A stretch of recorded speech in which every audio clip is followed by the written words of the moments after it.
Cashflow Diary Podcast, episode 577. Welcome to yet another exciting episode of the CashFlow Diary Podcast, the podcast that teaches you insider tips, tactics, and strategies for creating leverage streams of cash flow into your life. Learn from top-performing entrepreneurs, business owners, investors, and thought leaders from across the globe as they share their secrets to success. Like what you learn on this and other CashFlow Diary podcast episodes? Go to learninvestingnow.com and sign up to receive powerful tips and information that will help you succeed as an entrepreneur and investor. Now, here's your host, investor, entrepreneur, business owner, educator, speaker, author, and master facilitator of Robert Kiyosaki's cash flow game, Jay Massey. Oh, there it goes. All right. She's like asking, when will it start? Well, it starts now. So here's how this works.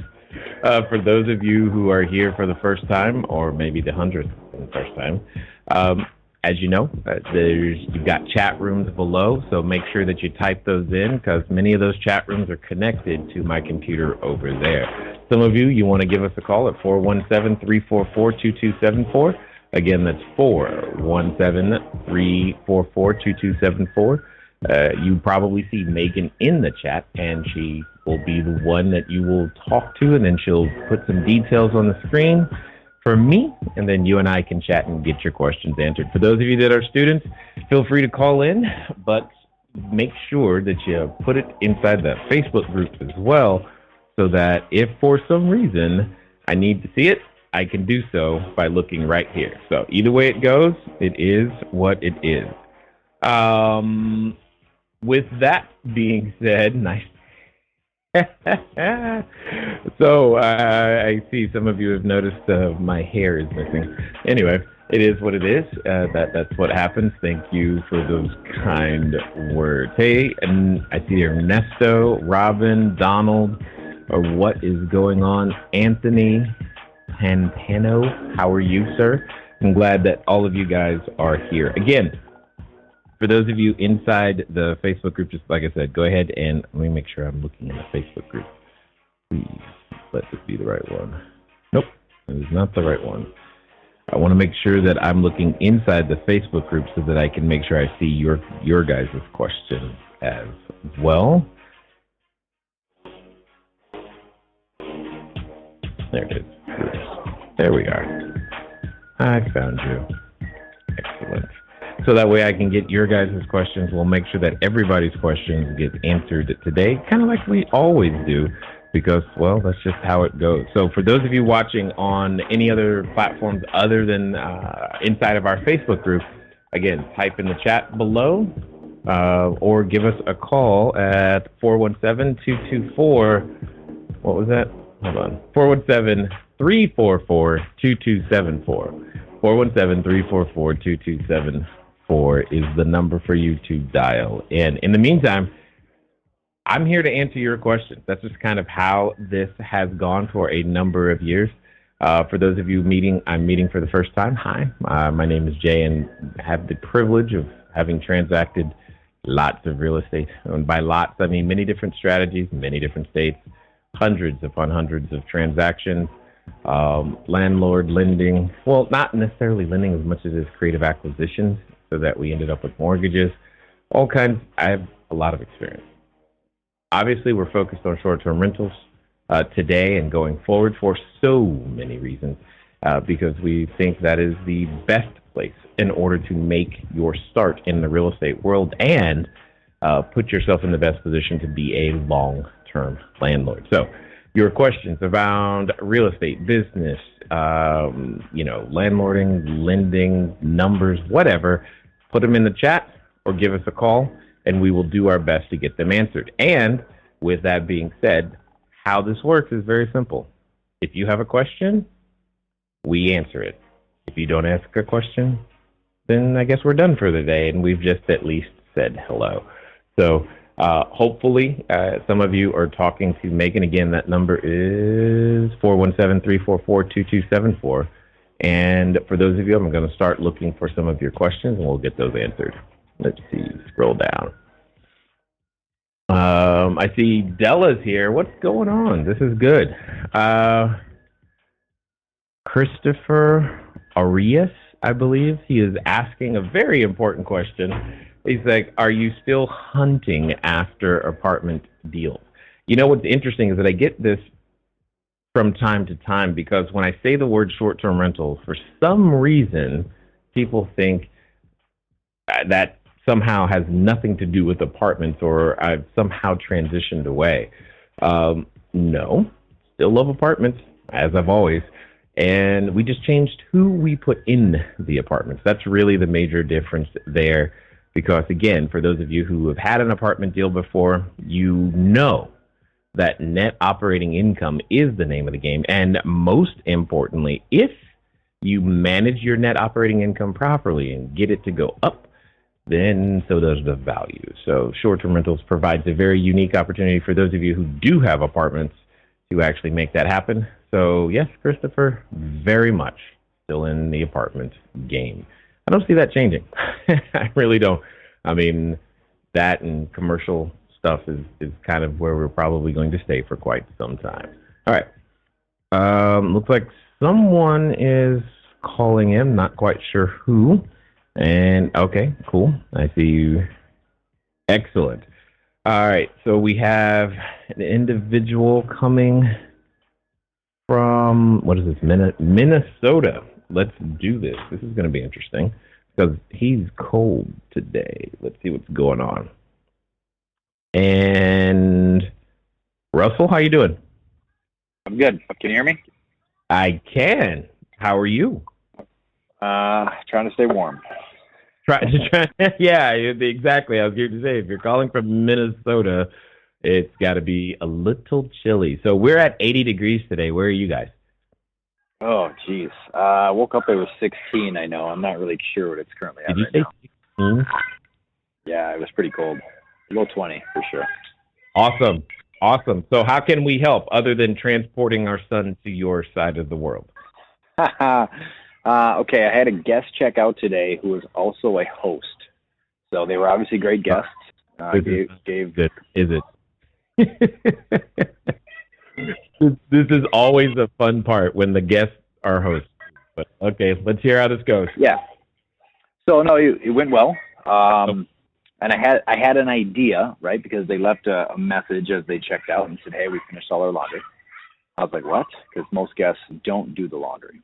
So when I got there to inspect the unit, I noticed that they washed their towels and their sheets, and the sheets are in the dryer. So then I wanted to pick your brain on your thought regarding what if we were to send a message the night before to incentivize the guests to either do 1 or 2 loads of laundry and then credit them like $5 or $10 towards their stay. The reason I bring it up is I think that would save on laundry costs on my end, because I think with a 1-bedroom, I max out at maybe $25 per linen clean. Because my linen, I'm charged $1 a pound, and there's 25-pound bags or 35-pound bags. Whether they're full or not, that's what I get charged. So obviously I want to maximize the bags and fill the linens. So my thought is, at the very least, what if I incentivize the guests to just clean their sheets and pillowcases and then launder the towels because those take so long to dry? Got it. I'm just trying to save on linen costs. What are your thoughts? So my initial thought is, well, you actually answered my initial thought. I was like, what problem are we trying to solve? Okay, and then you volunteered that information. But here becomes the biggest challenge to that, as I see it, becomes what is or what happens to quality control? Meaning, how do you know that they cleaned it or did it well? And that then becomes just an issue. So I hear where you're coming from. What you're saying is, how can I get my linen costs down? I got you. I hear that.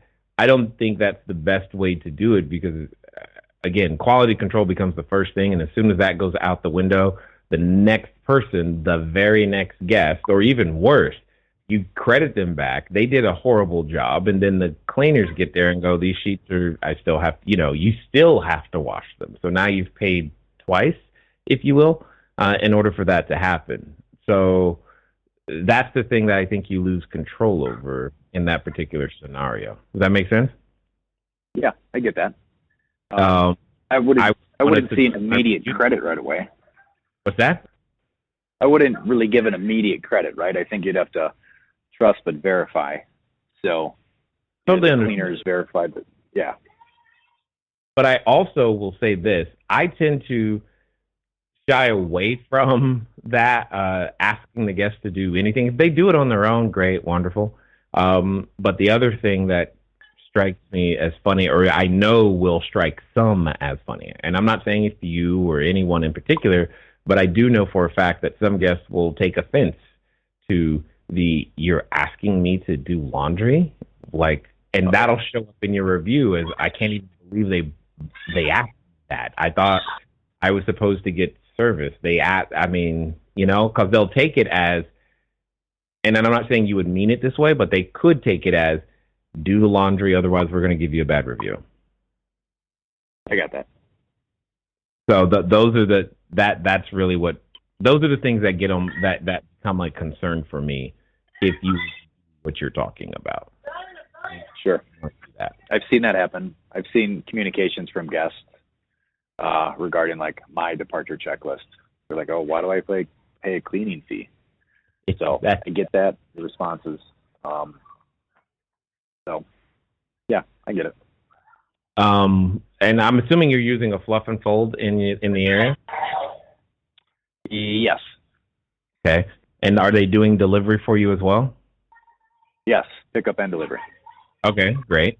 So are linen costs that outrageous? Because it sound like you said you were paying $1. So if you're paying $1, I'm assuming they're weighing when dry. They don't weigh it. It's a 25-pound bag and a 35-pound bag, and whether it's full to capacity or not, they still charge a $25 or $35. Got it. That's the problem then. That's the issue. Why do they not do that? Why do they not? I think there are options to actually weigh it. If I remember correctly, I think I'm more on like a business account with them that does a higher volume, obviously. Mm-hmm. So that's why. And $1 a pound, like I kind of did the math. It's for pickup and delivery, and usually a 2-day turnaround is pretty good. Another concern or problem I'm trying to solve is there's been a lot more of linens that aren't mine coming back, which makes me think, what if some of my linens are being misplaced in the system and going somewhere else? That's interesting. Yes, these are all QA issues that absolutely have to be addressed in some way, shape, or form. So that's what I would be addressing. In fact, that's honestly what you're talking about is something we just addressed again last week with our current linen service provider, as well as interviewing another one.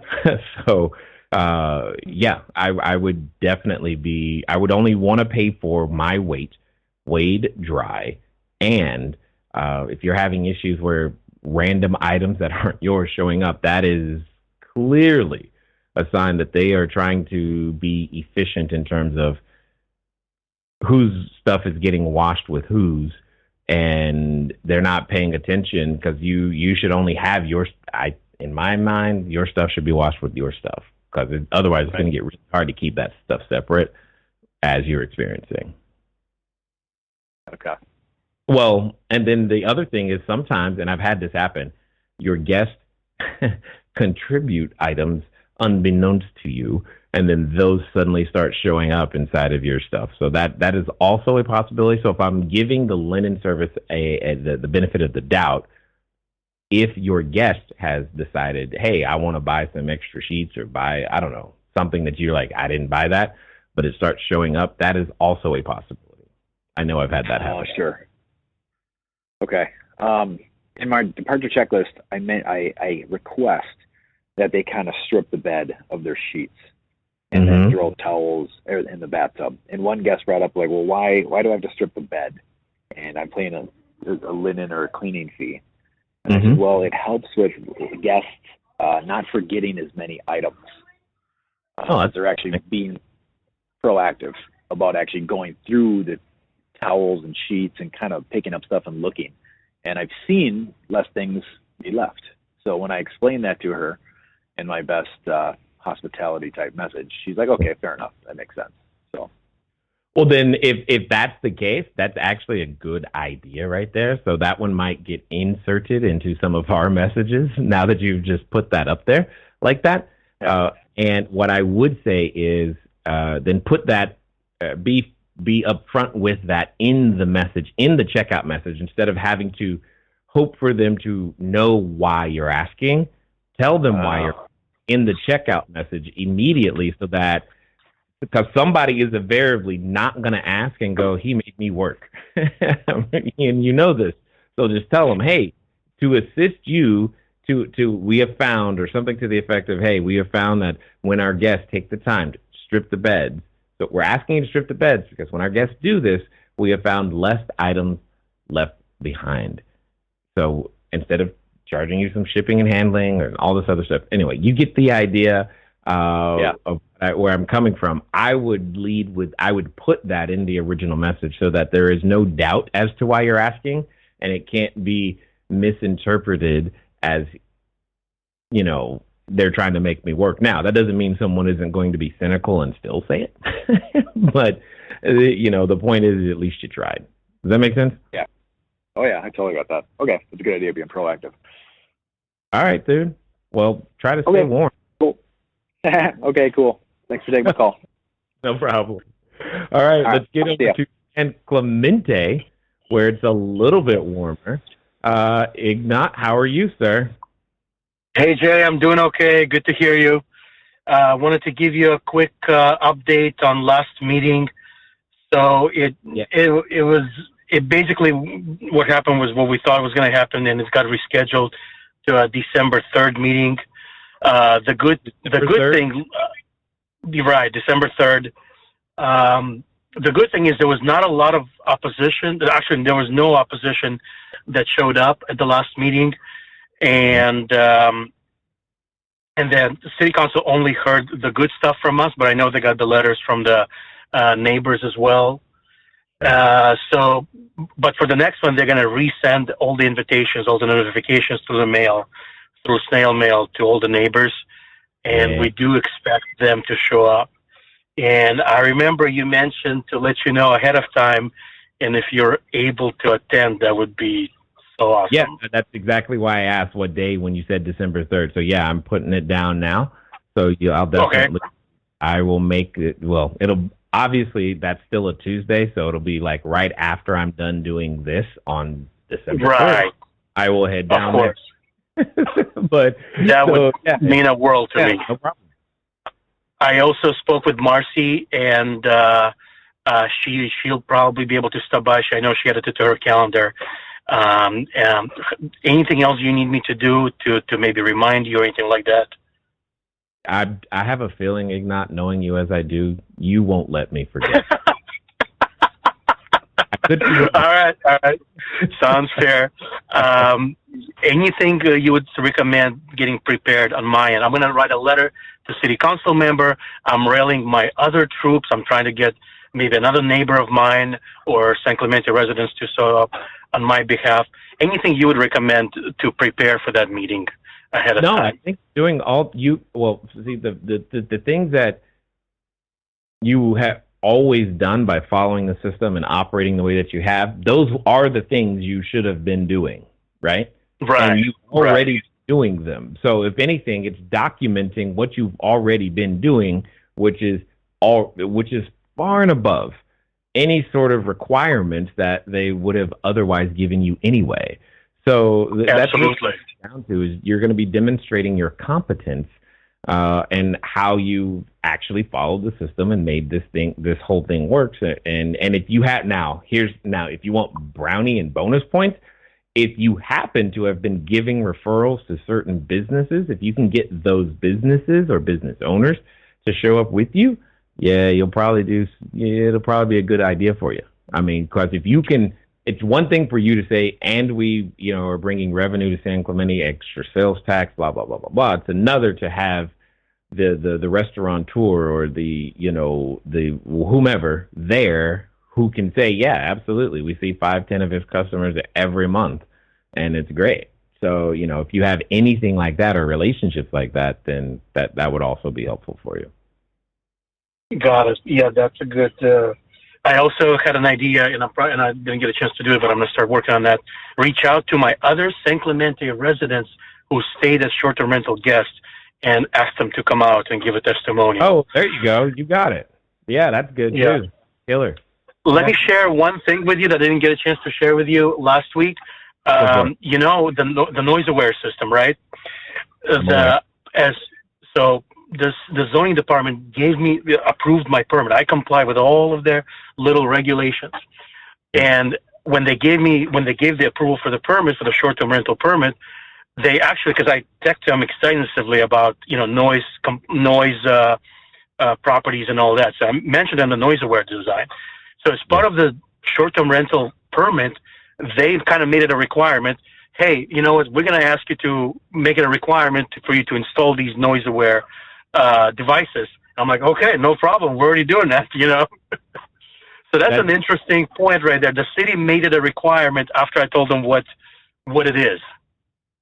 Excellent. Let's talk offline because I've got reach to the owner and he and I have been discussing a number of things. This is good. And exactly, but again, you are touching on exactly why we are doing what we're doing is because I want more competent operators out there so that when they're approached or when something happens, we can tell them this is how it should be done. I mean, and when if we get that opportunity, then yeah, we can shape the legislation to where it's common sense. It's what it needs to be, and everybody can be happy, so to speak, and coexist. That's a good job, man. I'm excited. Thank you. Yeah. Cool. How do you want me to reach out to you offline? Just send me a message on Facebook, like everybody does. Got it. Will do. I'll be on. I'll be on. Right. Thank you so much for all your help. No problem. Bye. Hey guys, thanks for listening as always, and I'm glad that you continue to support with each and every download and subscription and share. One of the things that I want to ask you, though, is where are you listening to me from right now? I know some of you, maybe you're on a treadmill, maybe you're washing dishes, maybe you're walking that dog, and some of you are actually in a vehicle driving right now. One of the fun things that you can do, get some of your time back, is begin to living a car-free existence. But even then, it can be a little complicated. So one of the things that I want you to do is I want you to go over to Zipcar. Go to joinzipcar.com/CashFlowDiary. It's a way that I am able to still go get a car just for a few hours very, very simply, so that if I have a lot of errands to run and sheets to drop off and running to the short-term rentals, or if I just want to go for a long trip up to LA and back, etc., I can rent a car for a very, very short period of time. And the cool part is I don't even have to pay for any gas. Again, go to joinzipcar.com/CashFlowDiary. Those of you watching possibly for the first time or how many ever times, what you're witnessing is that we tend to hold a lot of Q&A sessions. We want to make sure that our customers or students have the best information possible to go out there and operate their business and actually make them profitable and easy to run, et cetera, et cetera, et cetera. And from time to time, when opportunities like, what you just heard come up, then yeah, if we can help shape legislation in some way by helping a city council member understand, here's how these things operate, this is how it should be going, and if you do it this way, your incidence rates, your noise complaints, your trash complaints, your parking complaints, and the things that they're concerned about don't happen, then we're good. I mean, the opportunity is great, and it's there for every one of us. The challenge is that because the barrier to entry has become so low, the experience requirement is just not there. And I'm not saying that there needs to be one, but there has to be a standard operating procedure to go out there, make your business duplicatable, scalable, and most importantly, how can I still be a good neighbor right next door to everyone else. And that's exactly what we invest a significant amount of time in documenting and proving. And fortunately, we've had the fortune now of serving customers in 16 different countries. And we think it's, it's pretty awesome. It's pretty fun. And that's just pretty much what we do. All right. So some of you, if you want to call in, let me find that number again because I have to read it each time, 417-344-2274. Others of you, if you want to type in the chat, I see a number of questions in the chat, so I'm going to scoop a few of those right now and make that happen. All right. Megan is asking, what's the best way to avoid bed bugs in a unit before they appear? Is there any way to safeguard your unit from those nasty monsters? Got it. Typically, the hitchhikers, that's what I'll call them, come from someone brings them with them, right? So this is one of the reasons why, like, if you're using luggage racks, we tend to recommend and use metal ones as opposed to wooden ones. Because one, we don't want people to put their luggage on the bed. I'd rather them put it on the luggage rack. And if you do put it on the luggage rack, using a metal one is better than the wooden one. Obviously, we're using encasements inside the mattresses so that the mattress can be protected from the critters as well. Yet, outside of that, you can't stop. See, what I'm saying is someone can bring them in. The question is do they stay? And sometimes the answer is yes. Now, we've done almost 8,000 reservations at this point, and we've only had one incident where of that. So it's not like it's going to happen to you all the time. However, it does bring something up, Megan, that's really, really important, because I've seen this and I see this all the time. We'll make certain recommendations, for example, in terms of insurance, and other people will go, well, and one of the things I learned a long time ago is that there are certain things you can cut costs, but don't cut corners. And here's what I mean by that. Very simply, insurance is one of those places where you can cut the cost, but not the corner. I know that there's a number of, and I mean a number of companies that sound like it's the right kind of insurance that you're supposed to have. I'm aware of them. I'm aware that many of these companies are less expensive than some of the recommendations that we make. I'm also aware that their coverages are not what they need to be, and there will be holes. And you won't find this out until you need them to be there. That doesn't mean they won't pay the claim. It just means they probably have exclusions against things that actually matter. Chief among them, there are two things. One is, loss of income, and then two, it's bed bugs.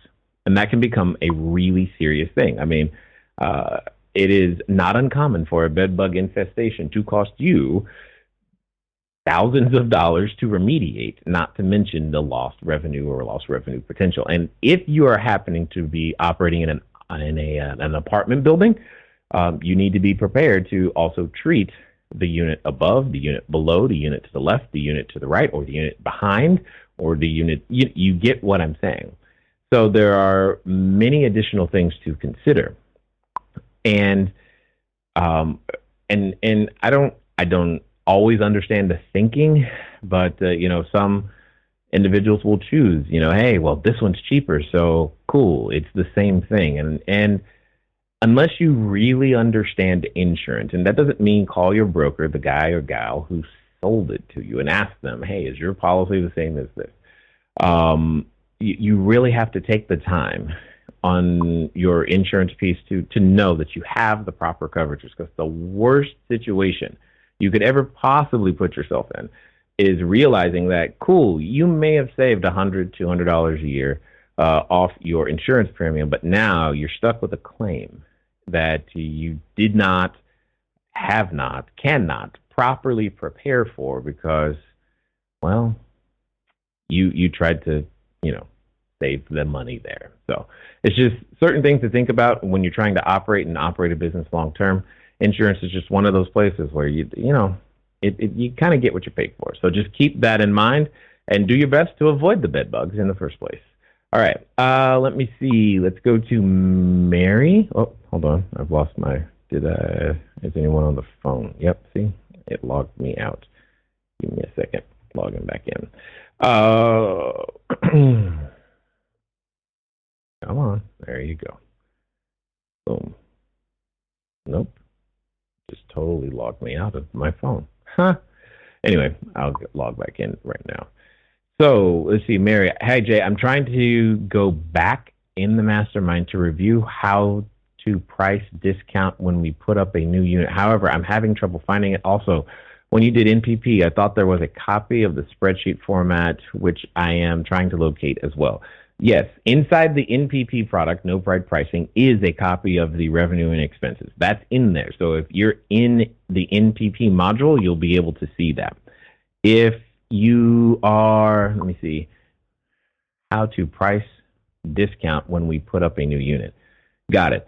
So the majority of all the pricing and discounting as it relates to your discount curve, etc., are all inside the NPP module. So I think that's what you're referring to. Mary, if I'm wrong, then by all means ask it a different way, and hopefully I'll be able to give a different answer.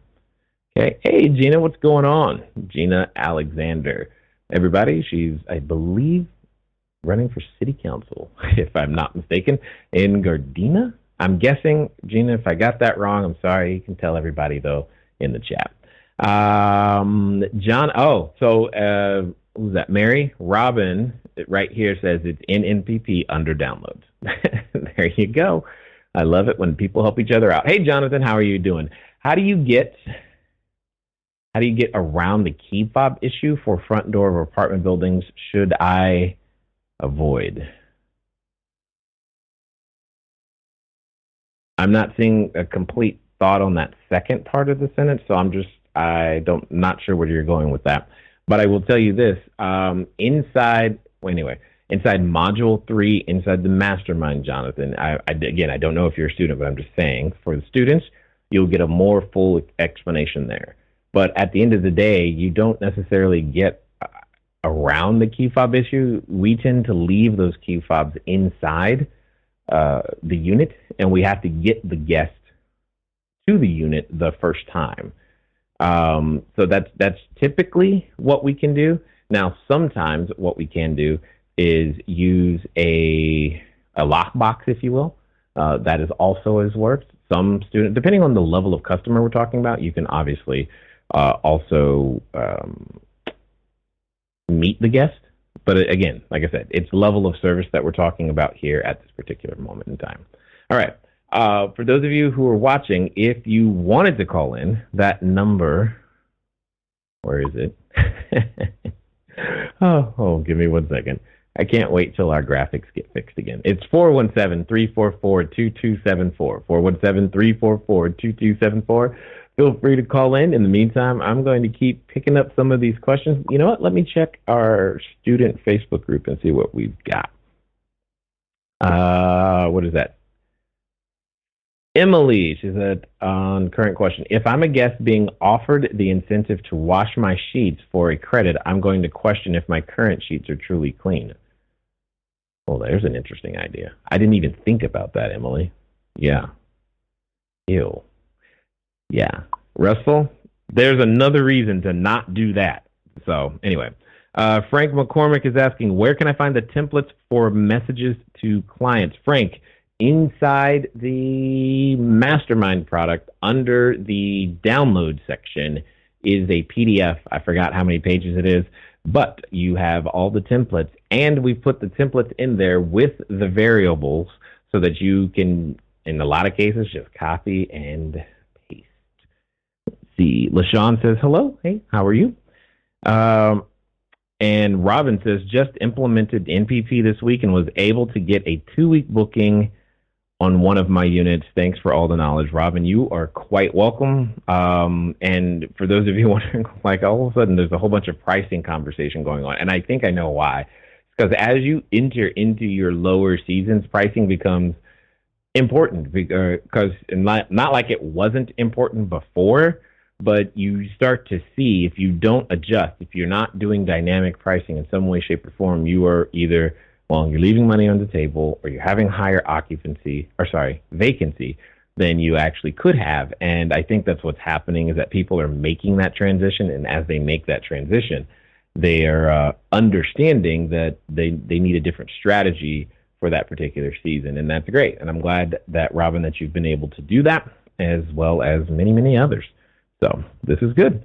All right, let's see what else we've got. Let me scroll back through the questions. Again, anyone, if you want to call in, it's 417-344-2274. We have a few more minutes left. What is that? No, I answered that one.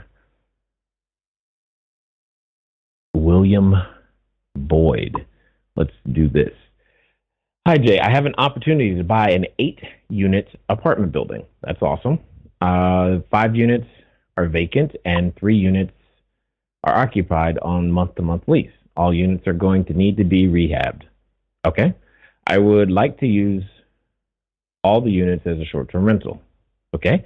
Do you think this would be a good deal? It's in a quiet neighborhood in Chicago, 10 minutes from downtown. Thanks for your feedback. Got it. Chicago is probably really cold right now, but hello to you, William, and stay warm.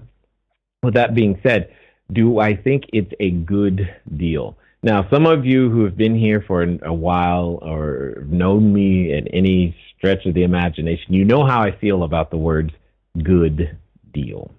And so, William, as a way of educating and answering your question at the same time, here's what I'm going to say. A good deal for me is not necessarily a good deal for you, and a good deal for you is not necessarily a good deal for the next person. There is no de facto, definitive good deal. However, there is a customer that your business is best suited to serve. For example, Walmart, Target, and Nordstrom all sell shirts. All of them. Now, I don't care where you get your shirt from, but the likelihood, I'm not saying they don't, but the likelihood that all 3 of those retail chains source their shirts from the same place is not likely. Okay? And nor is the quality the same, nor is the customer that visits there the same, nor is the expectation from that product the same. Okay? And everything changes all along that supply chain relative to that. What is that saying? That is saying what Walmart would consider a good deal on the shirt is not the same thing that Nordstrom would consider, because there are other factors, chief among them their customer's expectation. So, William, the answer to your question is, who do you want to serve? If the person that you are looking to serve would find that particular location and its number of bedrooms, bathrooms, and its walkability, and or how easy it is to get to, it being situated, would you say 10 minutes? Something like that? 10 minutes or 10 miles? I think it was, 10 minutes from downtown. If they would find that a convenient thing based upon what it is that they're there to do, then it could work out great. That doesn't mean anything other than you must consider, as the entrepreneur, you're about to open a restaurant. There's no way. You know what? That might be the best deal on pasta ever, right?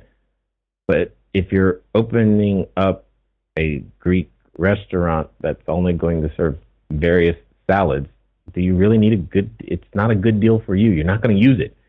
My point is simple. Once you go through module 1 in the mastermind, we spend hours literally hammering this one point for this very reason, because you won't know if it's a good deal until you've considered the customer. Could you imagine if someone was staying at, say, a Ritz-Carlton? Would they consider the Motel 6 a good deal? Probably not, even though the price is significantly less, right?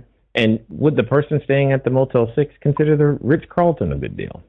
No, probably not, because they'd be like, man, this is overpriced. So, and until you've considered that, no one has the ability to tell you, only your customer. So understanding, the building is good, and it just sounds like you have a lot of real estate experience. I get this question mostly from individuals who have real estate experience, and that's great. Yet, it's not the correct questions to be asking at this stage. What's most important, what's going to drive your reviews and the growth of your business, is meeting your customers' expectations. And you get to choose. Who do you want to serve? Who else we got? Oh, let's see, Christopher. What markets do you search for apartment deals in? At this stage, Christopher, I don't really actively search. My email box tend to come to me at this particular moment in time.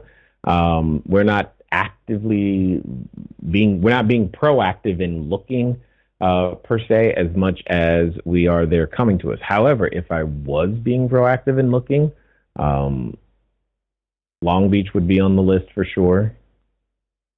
Philadelphia would be on that list. Raleigh and Fayetteville, North Carolina would be on that list. San Clemente would be on that list. Those are some that just come to mind right now.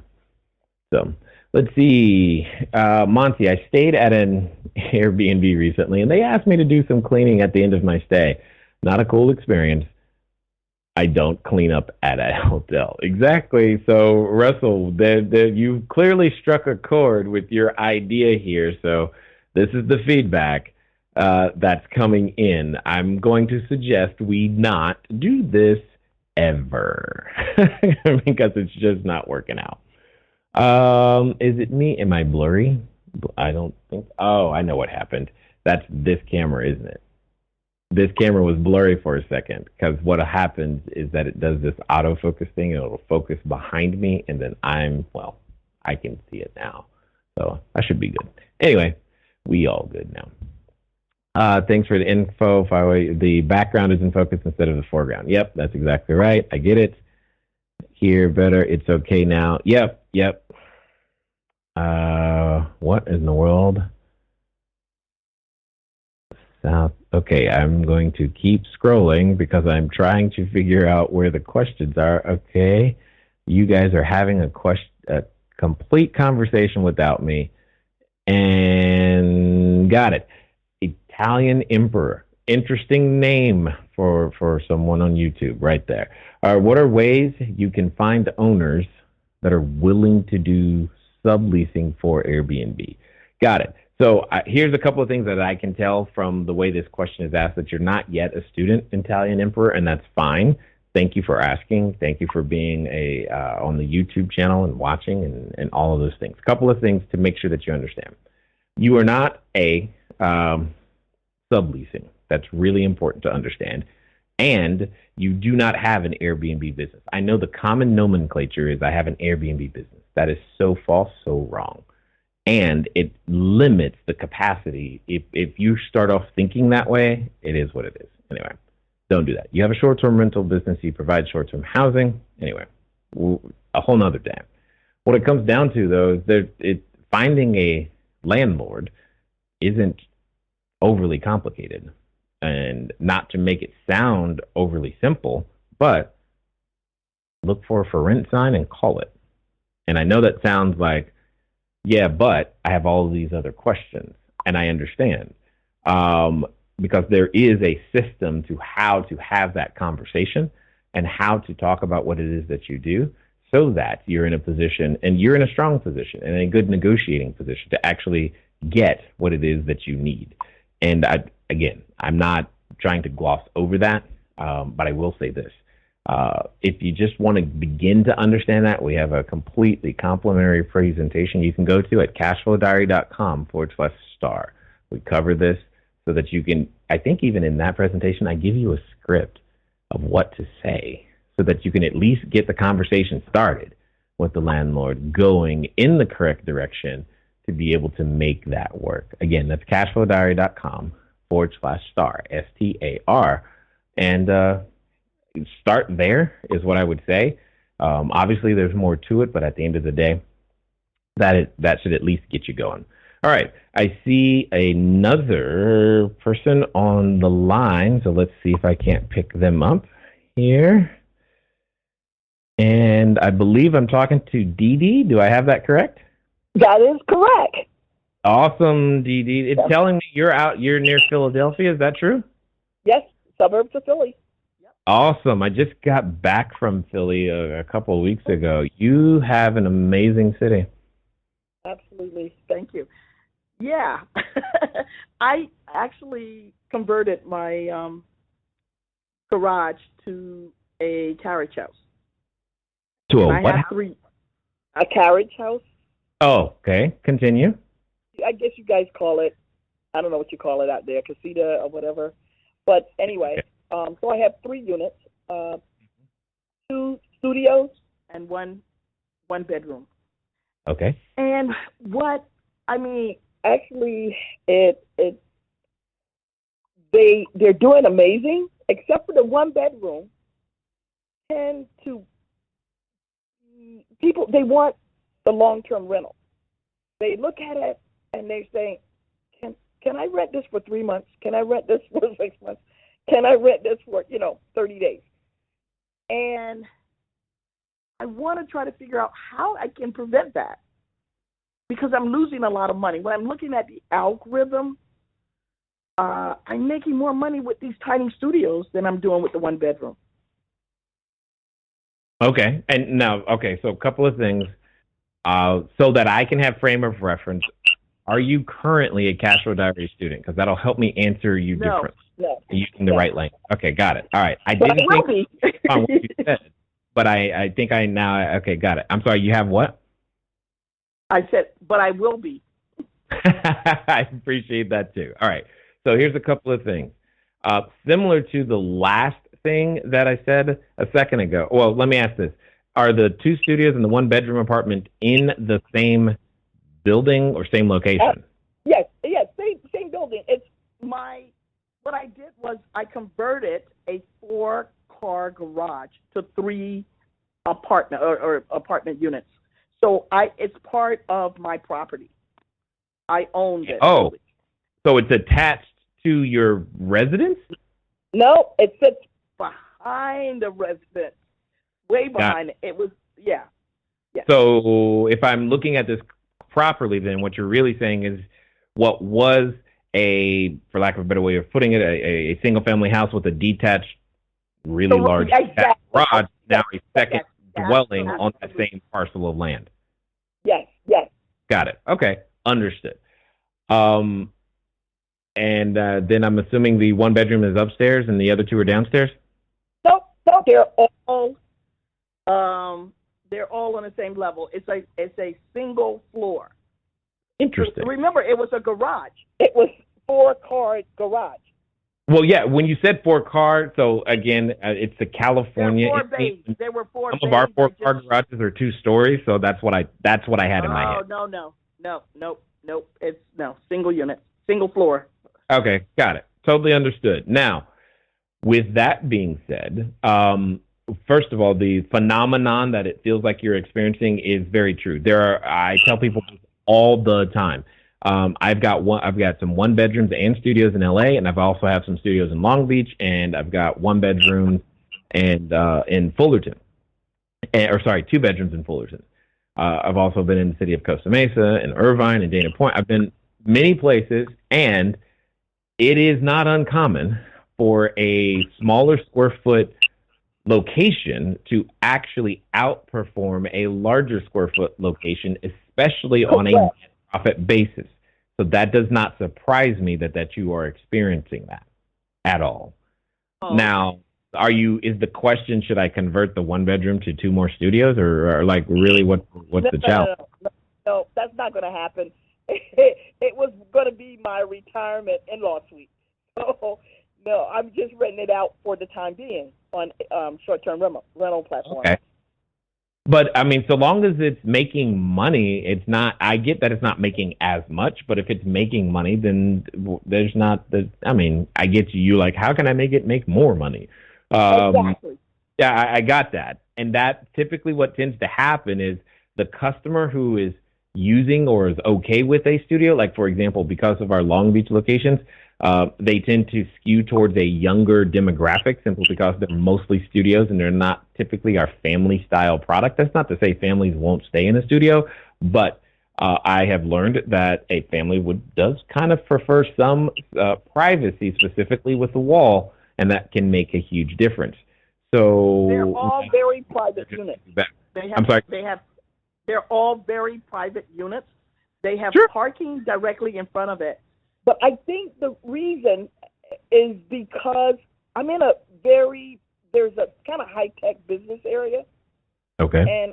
And a lot of the people that ask about the long-term rental are saying, I'm on contract work in this area. Yes. And I'd like to, so yeah, I basically get business people. So what's wrong? Why not rent to them? A lot of business clients, guests. What's wrong with renting on a monthly basis at whatever rate you're looking for? Just because they're asking for a month doesn't mean you have to discount it, nor does it mean you have to compete with a vacant unit. Well, because of the tax purposes, when you're doing short-term rental, the IRS code said 28 days or less. Yeah, I understand. So I don't want to go over that line and having one unit that tends to, do that long-term rental type of thing. Plus, again, like I said, I'm losing money. If they could just stay 2 or 3 days, is there anything to change that? I mean, that you could think of, or that's just the way the cookie crumbles? Well, I will say this. I've learned how to optimize to make sure that if a long-term rental person wants to be there, that we still get the numbers we need over the time period. That's really what it comes down to. Whether they stay 1 day or 100 days, I think the longest we've done is 182 days, and it can work. I wouldn't refuse it. I would find a way to make it work. I mean, especially if you're getting the inquiry and they're corporate, their company is typically paying. I can't see how you make that not. I don't see how that doesn't work for you. Because I actually didn't think about increasing the price to reflect what the other units are making. Absolutely. Okay. Absolutely. So here's another idea that I'll just give you right here, because this one totally works. Not only do I keep the price the same, but sometimes what I will do is I will offer an additional incentive for that person who wants to stay 30 plus days. One of those incentives that we have actually paid for and given to someone is a 50-inch 4K HD TV. Wow. No. Now, yeah, straight up, because the cost of that television is less than any sort of discount. You're so that right. I would rather give you that. So here, have a TV. They're like, are you serious? I am absolutely serious. And then suddenly now watch them work like the Dickens to get their HR department to pay for that. Because they're getting a free TV. That's true. Thank you. That's a good idea. I try. That's what I do, Dee Dee. I do my best. I do my best. Anyway, I definitely look forward to seeing you join the community. If you got more questions, once you get in, there's a Facebook group. So after you register, you'll see a Facebook group that you'll be able to have access to. Make sure you join there, because there's a lot of quality operators. There's a lot of great ideas. There's a lot of discussion about things exactly like this all the time. Wonderful. I look forward to it. All right. Thanks. Talk to you soon. Excellent. Let's see. We've got a few more questions here. Let me scroll. Okay, for those of you who want to call in, it's 417-344-2274. And yes, calling in does get you the question answered faster, because it's right here. It's really easy. I don't have to scroll or anything. Okay. So Mike is asking, I have a guest that has a service dog they did not tell me about. Okay. I'm charging them a sanitation fee and asking them to vacate the property because they did not disclose the fact they have an animal, even though it says clearly in my house rules that no animals, and if there are, you risk your stay being terminated. Oh boy.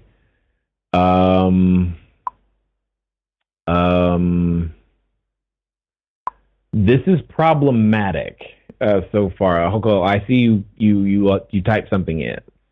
You said, I informed Airbnb and they have not helped me resolve the issue at hand. What do I do? I got it.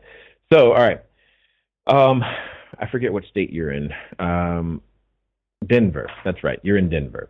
So here's the deal.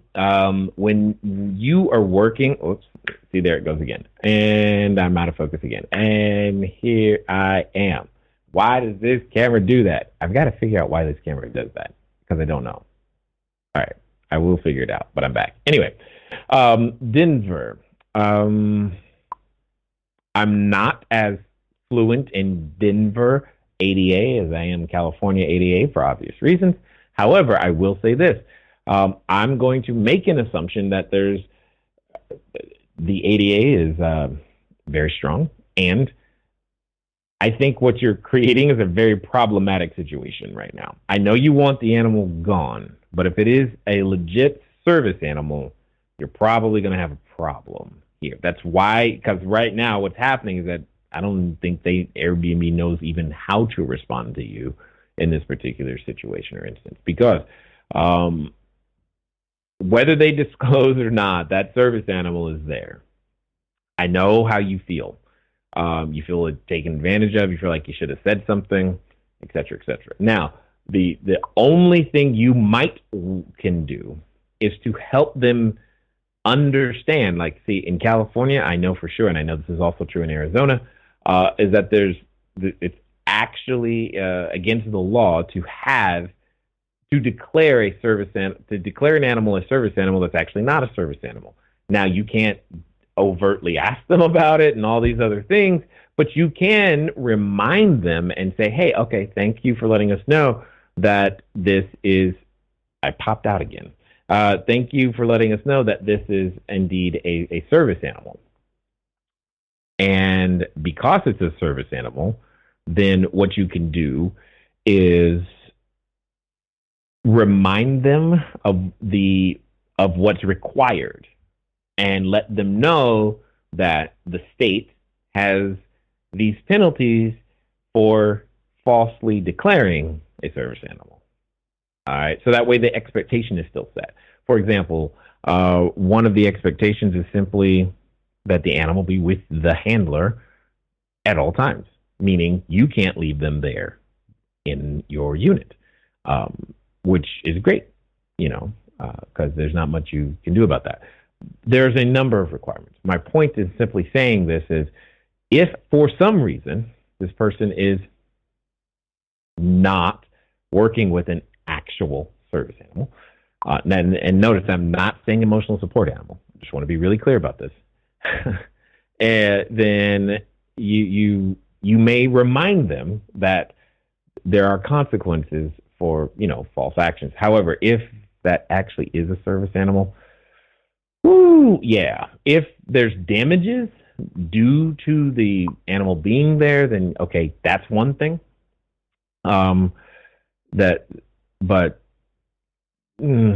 It's a slippery slope that you're on, my friend, and I know I don't like it when people don't disclose it too, and yet it's part of the business.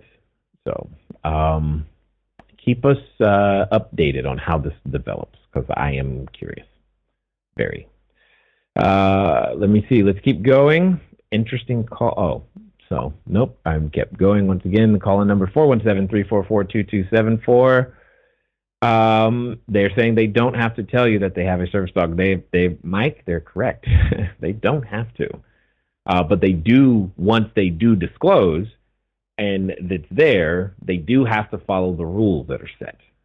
So I'm with you, my friend. I don't like it either. And it feels like, okay, and I have found that people who are, legitimately using service animals, they understand these rules. They're not used to them. They're not necessarily used to us helping them follow them, but they know. So I would say, let's see. What is this? I'm now concerned about Superhost status and need 3 more 5-star ratings before year end. One booking vid. I don't understand that word. One booking vid on location that will likely reduce my rating. When and how best to offer a transfer to upper scale unit at same price? Booking is over Christmas holiday, 4 nights. I'm going to try reading that again. If I don't get it, I'm just going to ask you to reword what you're asking. I'm now concerned about superhost status and need 3 more 5-star ratings before year end. That's clear. One booking vid on a location that will likely reduce my rating. Okay, I'm thinking you're trying to communicate that there was a booking, there's a reservation that didn't go well, and you're expecting a bad review. Got it. When and how best to offer a transfer to an upper scale unit at the same price. Booking is over Christmas, holiday, 4 nights. I'm sorry. I don't understand what you're asking. Please re-ask it and use different words so that I can have a shot at getting it. 417-344-2274. Let me see. Oh, wow. We are still talking in the chat about this whole Russell, you have set it off. Let me see.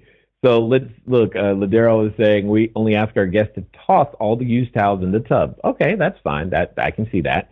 This is to help them keep off the wooden floors or carpet. Okay, we do ask the dishwasher is loaded, but if they don't, no big deal.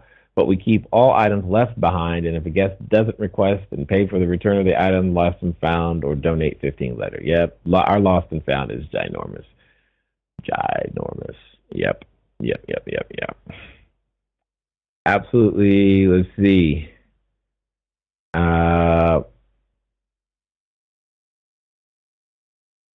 Okay, what is this? Say, Russell says, for first-time guests, I've received far more positive feedback from the departure checklist. From the experienced guests who seem to know everything, I received more of negative feedback regarding the departure checklist. The majority of my guests are new to the experience, and the way I present it is more of a request, knock on wood. I have never received a negative review explaining that I am asking for the guest to clean before departure. Got it.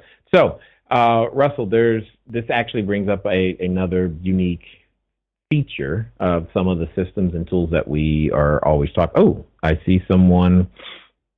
I think someone's calling in. Anyway, I'm sure Megan will catch it in a second. But this brings up another thing that I want to bring up right here is you can set an automated message to go, or a version of your departure message to go based upon the number of reviews, or if it's a first-time guest, etc. Because what you're saying is first-timers appreciated, the experienced people not so much. So you can switch that so that the first-timers get that information and the experienced people don't. Maybe that assists you in some way, shape, or form, but I would totally look into that. Let's see, Italian Emperor. What are ways you can market your short-term rental business, like websites? And how do you become a student? I'll answer that in reverse. You become a student by starting, again, that same presentation I mentioned earlier, cashflowdiary.com/star, STAR. We have 2 products. It is it's what's called the Blueprint and the Mastermind. Always recommend the Mastermind simply because it has everything in there to get to that 7-figure level that people are always wanting or saying that they would like to do. And I will make reference to the different resources. In general, the Blueprint, which has just been updated, by the way, the Blueprint is designed to help you get a unit. And talking about that first one. Things related to scaling and automation, they're not there because we're only talking about a unit. So if your goal is to get 1 unit, stop there. If you have the goal for 2, 10, 20, 40 more, then that's where the Mastermind product is exactly for. So with that being said, inside the Blueprint, we literally go over, I want to say somewhere near 60 different websites and many strategies to go out there to acquire your customers. There's an unlimited number. There's obviously social media is one. I'm not saying go do radio. Obviously, radio is another. There are too many ways to market. What's important, Italian Emperor, is to understand that before you start marketing, you need to know whom you are serving. And one of the pieces inside the Mastermind product, Module 1, we go over on the Who Do You Want to Serve worksheet. There's an entire section of understanding your customer, and part of that is so that when you do go to market, you know where to market. So the ways and where you market your short-term rental business are also dependent upon whom you are serving. For example, many of us, or many of you've probably been on an airplane once or twice, and you've seen that, was it Sky Mall? I think that's one. There's another airplane magazine that's always there. I can't remember the name of it. Anyway, if you flip through those, you'll see full-page ads for certain medical procedures. One of which that I know that I've seen there is plastic surgery or reconstruction, that type of guy or gal who does that. Why do they put their information there? Well, because they are looking for customers who are typically more affluent, and they're willing to fly for the best person for this particular type of procedure. You've got captured attention. That is one way that they market. And why do they do it specifically in that magazine? Because it works. They have figured out how to find their customer. You don't necessarily see that ad on television or hear it on the radio. That's not to say that there aren't some who are that enterprising. And I've never been targeted on Facebook, but who knows? Maybe they are there too. My point is, when you understand your customer, and only until you understand your customer, should you even begin to consider marketing and where. But inside the blueprint, especially in the 2.0 version, we go through about 60 different sites that are targeted for certain types of customers, whatever that type of customer you would like to attract, and that way you at least know where they are and what you need to do about it. So hopefully that makes some sense. But thanks for asking the question. It's a good one for sure. Okay, got it. It says, by the way, my name is Lawrence Passarillo. I don't even know if I got that right. If I messed it up, I'm going to go back to calling you Italian Emperor. So let me know if I got that right. Let me see. Is this recorded? Yes, LaShawn, these are all recorded. Our students have access to them so that they can watch them all the time. Okay. David, how are you doing? He is asking me a question that I have not been asking in a long time. He's asking me, can I still dunk a basketball? That's a good question, Dave. I'm going to go for no, but I don't know. That doesn't mean you haven't just inspired me to possibly go back and try. I will say this, though. It's been a while since I've been off the basketball court, for sure. And if you have never dunked a basketball in your life, I'm telling you, ladies and gentlemen, try. It feels like flying. That's all I'm going to say. Oh, that's great. Let's see. Keisha is asking, with the TV incentive, do you send it to their home address? Well, when we have done the TV incentive, we've actually taken it to our unit and left it there, because that we just gave it to them there. So we brought it to the unit, and here you go. And they take it with them. How they take a 50-inch TV with them, not my problem. They just take it with them, and I'm good with that. So, yeah, we would have gladly have sent it there, but they seem to prefer it. I'm like, whatever, it's your TV, not mine. So there it is. Tiffany says, hey, Jay, looking to buy linens in bulk. Any suggestions? Tiffany, I'm assuming you're a student, and take advantage of our discount for students. It's at cashflowdiary.com/silky sheets. That is SILKYSHEETS.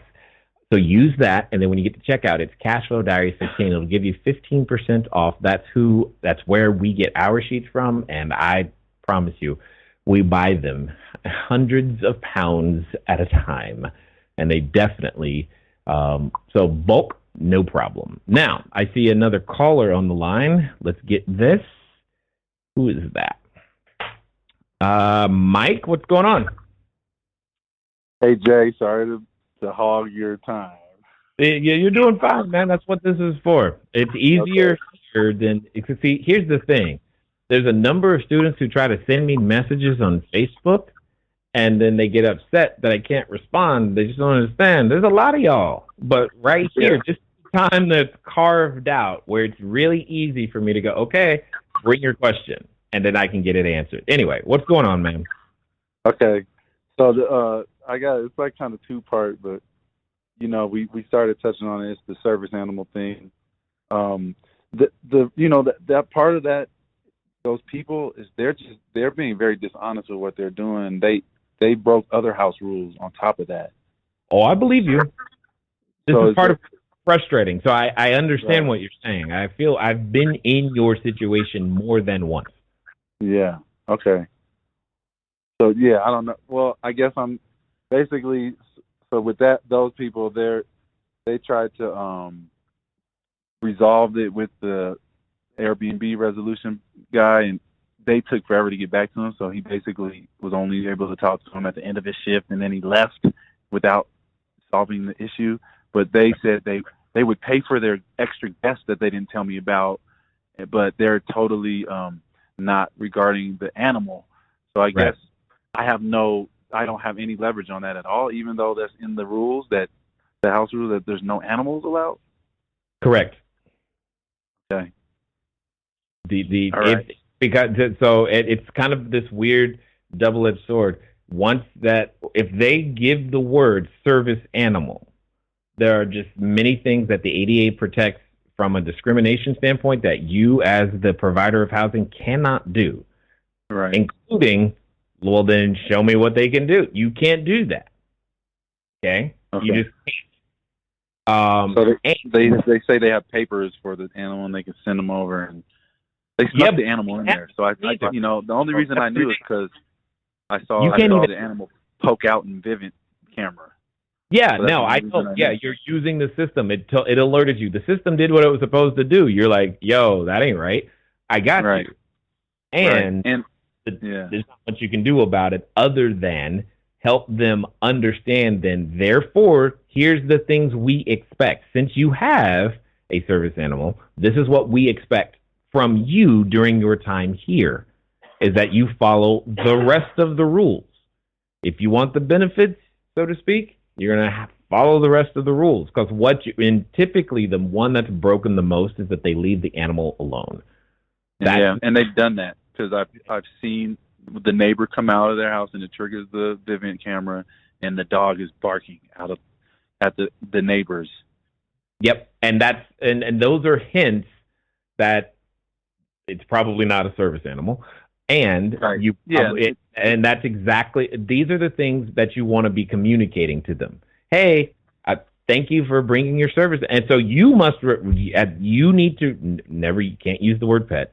Make sure you refer to the animal as a service animal. Let them know that, hey, we're just noticing that your service animal was left unattended according to Section 3 or, Paragraph 3, Section 12, blah, blah, blah. You're not supposed to do that. We're going to need for you to keep the animal with you at all times so that you can remain in compliance and keep your reservation. Because now we have something. If they're going to call it a service animal but then not follow the rules for having a service animal, now you've got something. But until then, I know how you feel, bro. I know exactly how you feel. Yeah. Okay. Yeah. They're a mess.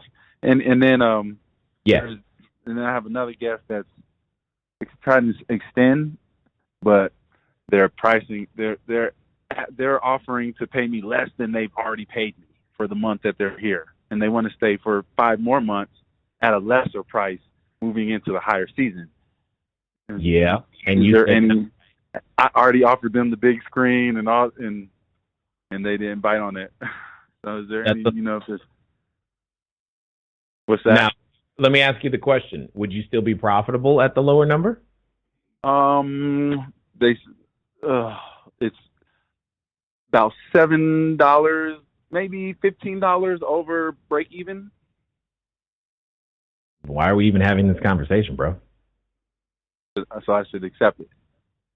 No. You hold on. You said $15 over break even. Right. For an entire month? That will span until May 1st. No reason to even have this conversation. That's a complete next situation. Right. All right. Okay. That's what I thought. That's what I'm saying. What I meant by why are we having this conversation is like, why are we even entertaining the idea of a $15 per month profit for 5? No. Right. Go. Right. Okay. That's what I thought. So, yeah. Yeah. And if they have a problem with it, you can tell them I said so. Yeah. Yep. Hey, no, Right. absolutely not. Yep. Okay. Cool? Cool. All right, man. Talk to you All soon. right. Thanks, Jay. All right. Bye. Bye-bye. Oh, let's see. All right. So we've got a couple more questions, but let me make sure the Facebook group is getting attended to. I don't understand why this camera in the autofocus is doing what it's doing. That literally is not supposed to happen right there. Hello? Like, it's all kinds of jacked up. I'll have to look at it later. Anyway, let me see. What is this? David Manuel. With respect to service animals, is there a way to obtain pre-booking verification before accepting a booking request? Short answer, no. If it's a service animal, the animal is coming. Period. It's coming. Okay? It's coming. Just is. My wife disclaimer. Please feel free to attempt to dunk a basketball, but do so at your own risk. Like, thanks, honey. That's awesome. Oh, okay. Let's keep going here. Do we have another call? No calls. Okay, let's get to the end of these questions in the chat. I'm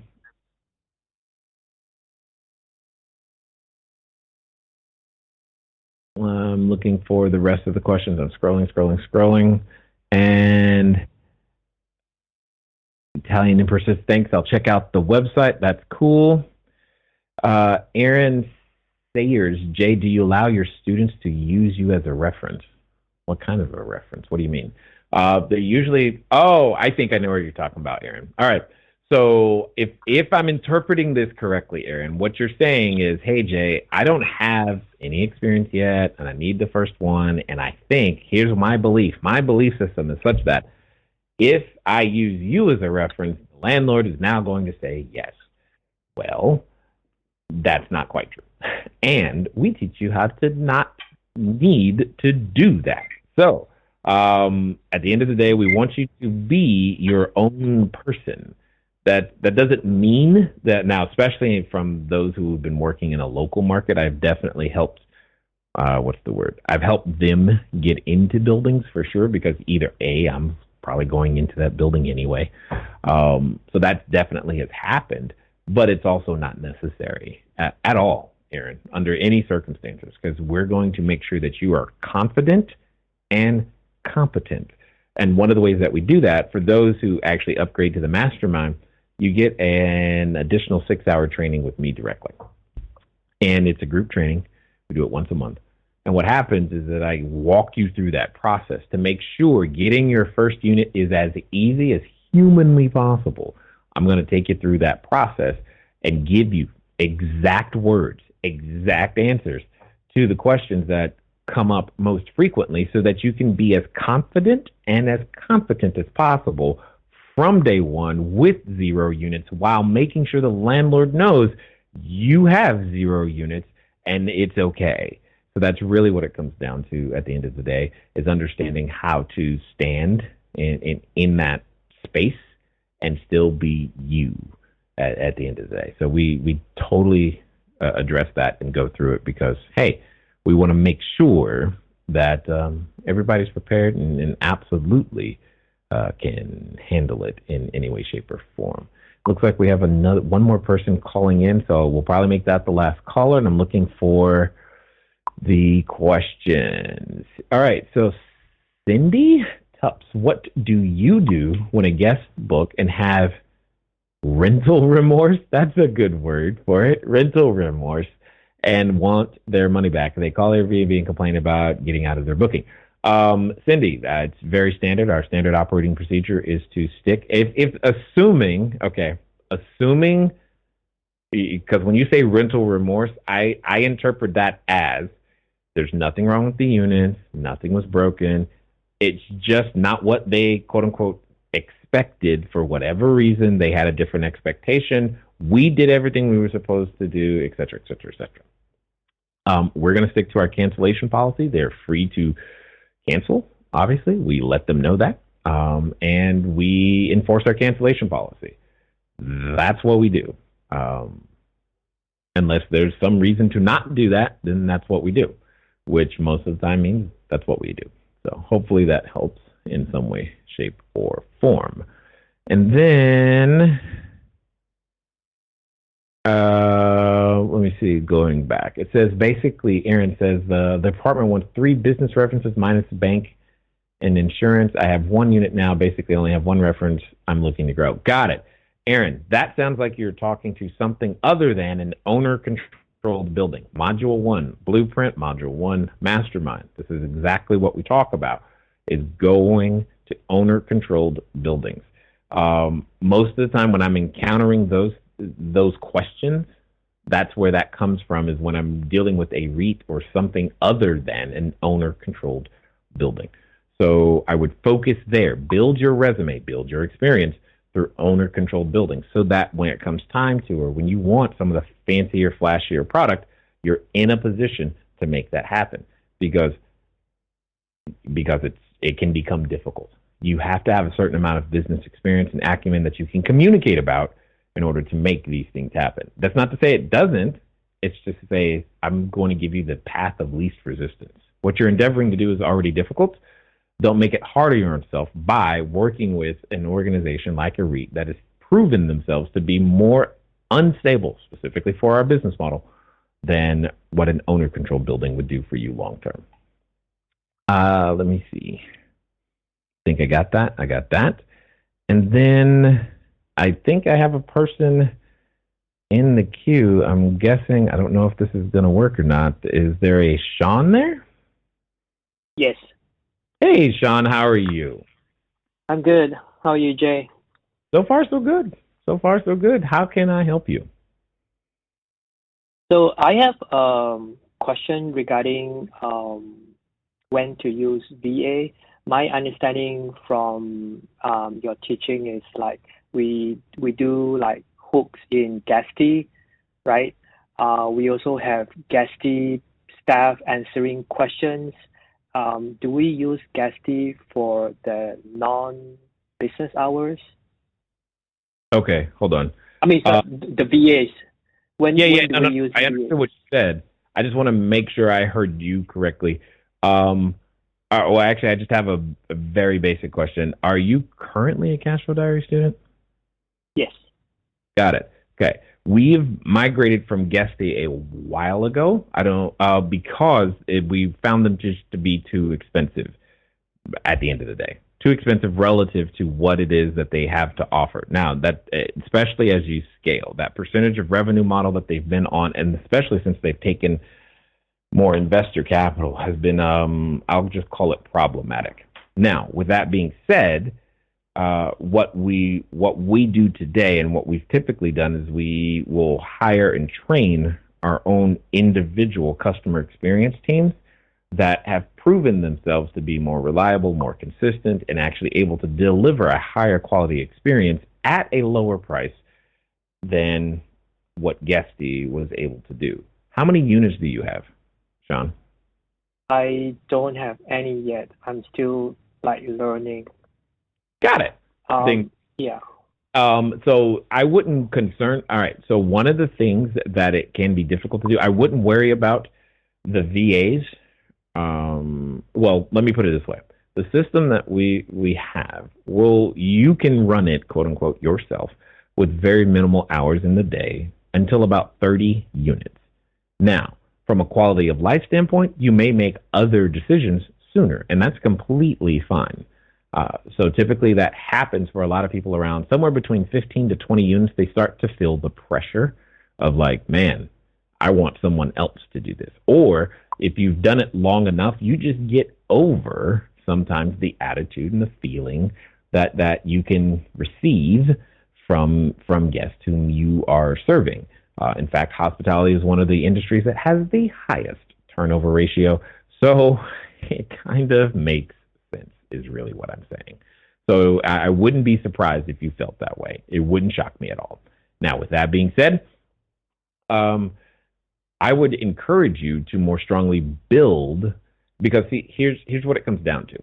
When you're trying to hire a third party to do your customer experience, they're going to follow their standard operating procedures more than they're going to follow yours. So one of the benefits of starting from where you are is that you'll be able to develop your standard operating procedures. And in fact, one of the pieces inside the mastermind, again, I don't know if you've looked at it or taken advantage of it yet, is that we give you a way to start that process of developing your own as well as some of our own so that you have some standard operating procedures from which to start as opposed to starting from zero. And then by doing some of the jobs yourself, you're going to find there's a certain way you prefer to communicate. There's a certain way you prefer to do things for your business to add your signature to develop the customer experience that you want your guest to have. And we have found that to be way more successful long-term than trying to use a third-party service in that way to actually make that happen. Does that make sense? Yes. So do you need to have another staff or, I don't know, maybe again? Do I have to cover 24 hours while I sleep that make sure, people are asking questions? So we did not cover 24 hours until we were after 20 units. So we were not 24 hours until after 20 units. One of the tools that you're going to use as you continue to follow the system, it will tell you when your quote unquote busiest messaging hours are. So, and I think for us for a while, we did not have coverage from, I think it was from 1 a.m. to 6 a.m. every day. It was 1 a.m. to 6 a.m. was always just open because we did not have 24-hour coverage yet because we didn't have enough staff, enough people, enough revenue, enough things. But when I did the analysis, I realized the percentage or volume of messages from 1 a.m. to 6 a.m. Pacific time was not, significant. And so it didn't really matter that someone wasn't there. Now, today we have 24 and we respond to everything within 7 minutes, but you're not going to start there because typically in order to run 24-hour coverage, I think you can safely, reasonably do it with a minimum of 5 individuals running 40-hour weeks. So it's going to be a minute before you are at that stage. And when you only have one unit, the frequency with which that person needs to communicate to you, especially once they're there, is not the overly frequent. And because you only have one unit, the volume of messages that you have at that time is also not overly frequent, and it's not going to require the late night stuff. As your inventory grows, however, you're going to want to be able to optimize that, but it's not something that I wouldn't be overly concerned with it until you're in your teens in terms of number of units or bedrooms. Does that make sense? Yes, thank you. Yeah, no problem. What we do. Go ahead. Just one more simple question. How do I find your listings to kind of learn more about how you structure your listing and words and stuff? If you look in the Mastermind, Module 4 and Module 5, we have too many examples than I even care to even think about. Module 4 and 5. Yep. Got it. Cool. Okay. Cool. Thank you so much. No problem. It's what we do. I'm glad. Thanks for calling in. All right, ladies and gentlemen. So it looks like we are near that time. It's that time where there are no more calls. There seem to be no more questions. And at the end of the day, I guess you're just tired of talking to me. And that's fine. It's all good. Anyway, for those of you who've been here for the first time, hopefully we were able to help you in some way, move you one step closer to making your business bigger, better, badder. And for those of you wondering, wow, I'd like to be down with this community too, just go over to cashflowdiary.com/star. Again, that's cashflowdiary.com/STAR. We would love to have you. And do me a favor. Make sure that you leave no question unanswered, because that's exactly why we have our Facebook group. That's why we do these Tuesday calls.